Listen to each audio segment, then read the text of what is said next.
Hey guys, what's up? It's ZoopDoop44. How you guys doing? I'm going to be doing a video today about the best video game music that you have never heard. Before we get into that, if you like the content you see today, make sure you like the video and subscribe to my channel. I do streams of retro games and other kinds of stuff on Mondays and Fridays on YouTube and Wednesdays and Saturdays on Twitch.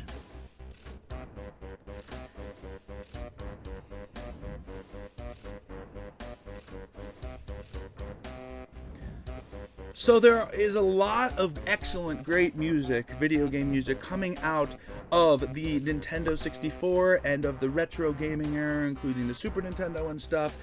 Today we're going to be focusing on the Nintendo 64 in particular. When you name great games that have great music, you could think of specifically the rare games, Banjo-Kazooie and Donkey Kong 64 and GoldenEye 007.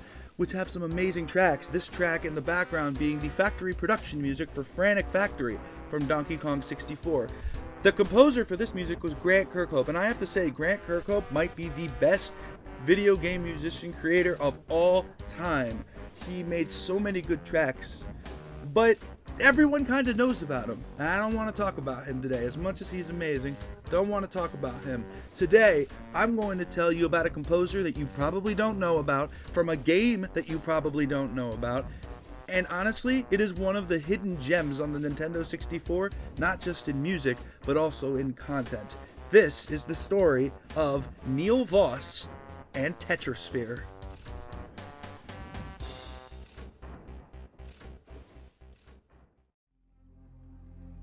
Neil Voss was an electronic composer in the early 90s, and he wasn't really known for much prior to making Tetrisphere. He originally did do some stuff on the Atari Jaguar, but of course that console did not make it just like the Nintendo 64 did.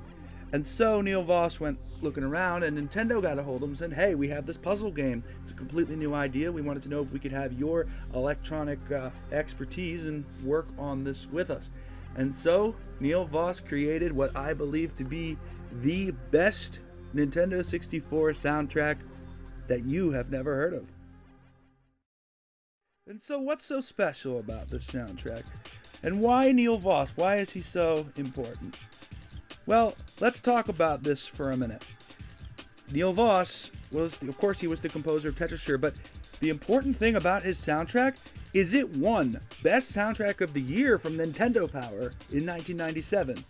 For a game that's this unknown, it's pretty incredible that a soundtrack like this would win that award. Such a prestigious honor from Nintendo Power. As a matter of fact, it was such a good soundtrack that they decided to do another Tetris game. Later on in the 90s, it was called the New Tetris. And the New Tetris was, honestly, more like basic Tetris, but it was absolutely incredible. And the music was done by Neil Voss, and a lot of people even say that the soundtrack for the New Tetris was better than this one. But I will say that I prefer this one because it was first, and I think it also has a lot more variety to it. If you want to hear some really awesome tracks from this game, I'm going to play a couple for you guys right now. As we kind of watch footage from the game, it'll be pretty cool. This first track is called, the one that's playing right now actually, is called Azul Lux.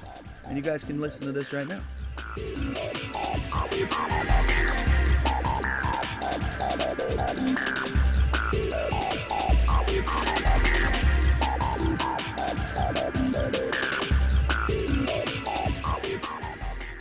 So you'll notice it's not like xylophones, kind of like Grant Kirkhope does it. It's very unique electronic sounds that were very actually revolutionary for the time, especially in video games. Most of the time you have 8-bit music, which we will actually get back to a little bit later. A track that I really like in this game is called Extol, because it almost sounds like a lot of choir people kind of singing. It's like a choir synth. It's pretty awesome. Check it out.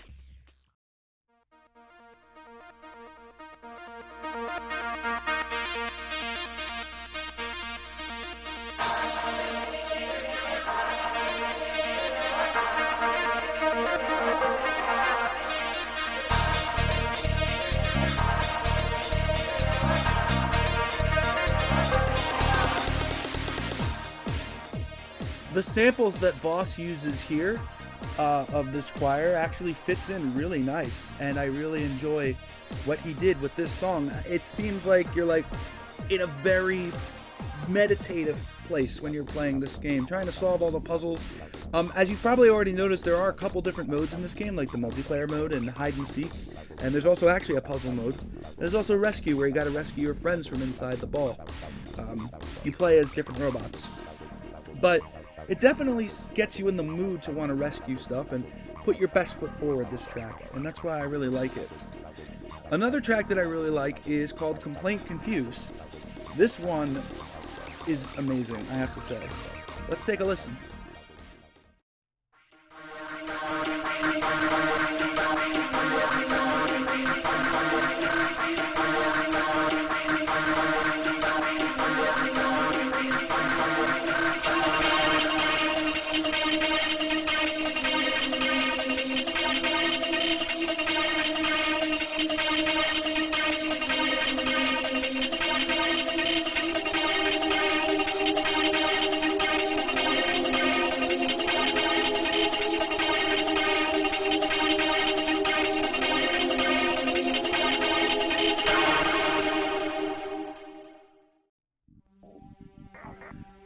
There are some really, really incredible tracks that I think would not only be good for this game, but in general would be made into the most amazing stuff, even in today's music, back in 2020, 2021.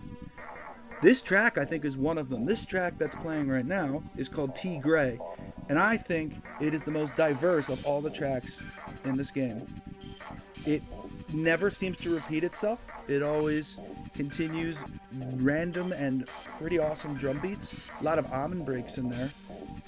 You know what? Just hear it for yourself. It's amazing.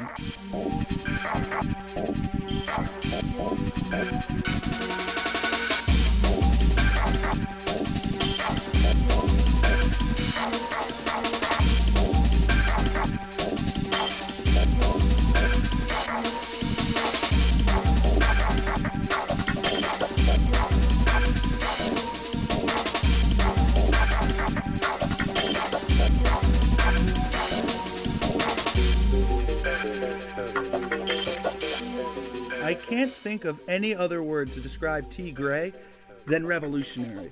This may have been the best track, in my opinion anyway, in this game. And there's quite a lot also. As I said before about X-Toll, that was a great track as well. But of course, a track that everyone usually remembers if you have played this game, and is very, synonymous with this game, is called Phony.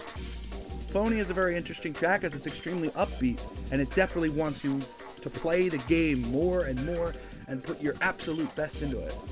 Check out Phony.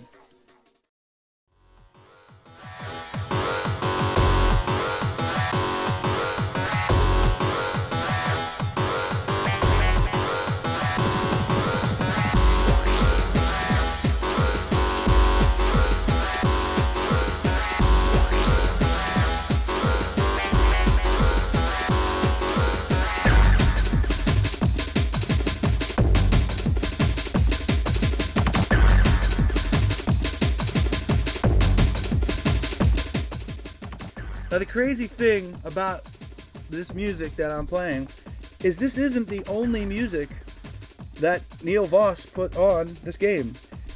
For every game there's always a way to put things in hidden spots like cheat codes and stuff. And yes, there were unlockable music tracks in this game by putting in a specific cheat code on the main menu. So on the main menu of Tetrisphere, you usually are able to type in your name, but there are a couple of characters that you can unlock if you press a certain button on the N64, or just a combination of buttons. And one of the characters that you can unlock to type in for your name is an alien head.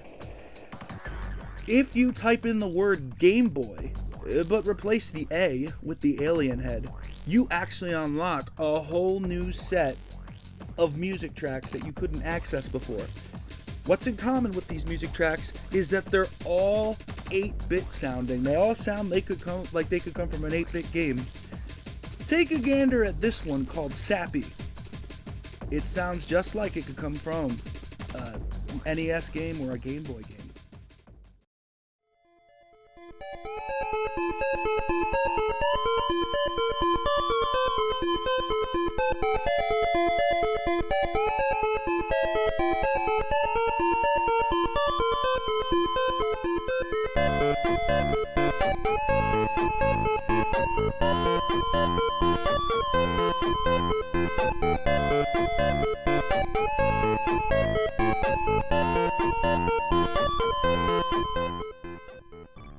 The puzzles and stuff in this game, as you notice with this tower, are quite difficult as well. And as you can see, I'm having a little bit of trouble trying to figure out what's going on in this footage. But what I will tell you is that overall, this game is good, but it is the music by Neil Voss that makes this game absolutely special, and I think it absolutely deserves its award that it got from Nintendo Power. Hey guys, it's BoopDoop44. I hope you guys enjoyed my video on the best video game music you have never heard. If you liked it, make sure to subscribe to my channel, and you could like the video as well and hit that bell. Also, I do streaming every Monday and Friday. I'm here on YouTube doing a retro game or a mod, and on Wednesdays and Saturdays you can find me on Twitch doing some Xbox One games. Both of them are at 9 p.m. Eastern Time. Anyway, I hope you guys enjoyed the video, and here are some other videos that you can watch on my channel. Have a good day.